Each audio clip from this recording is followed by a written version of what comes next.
Metal সিটের YPSA two সিম গাছ ফলন আসা শুরু।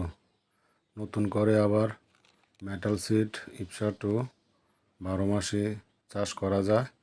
নতুন করে আবার রোপণ করব বীজ। মাটিগুলো আগেই প্রস্তুত ছিল, অল্প কিছু সার মিশানো। প্রায় 9 থেকে 10 দিন হয়ে গেছে। এখন বীজগুলো রোপণ করব। প্রতিটা ক্যারটে 8টা ছাড়া দিলে যথেষ্ট, বেশিও দেওয়া যায়। সিম গাছগুলো তো আর বেশি বড় হয় না, এই জন্য। সিমের বীজ ভিজাতে হয় না, এমনিতে রোপণ করলে চলে, মাটিতে তস থাকলে চলে। মাটি ভিজা আছে, জাস্ট বীজটা দিয়ে তারপরে হালকা করে মাটি উপর দিয়ে ঢেকে দেব। ইনশাল্লাহ কিছুদিন পরে চারা বের হয়ে আসবে, আলহামদুলিল্লাহ।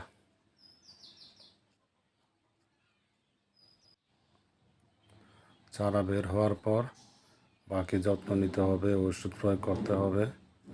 তারপর যখন একটু বড় হবে তখন আবার একটু খাবার দিতে হবে গাছে।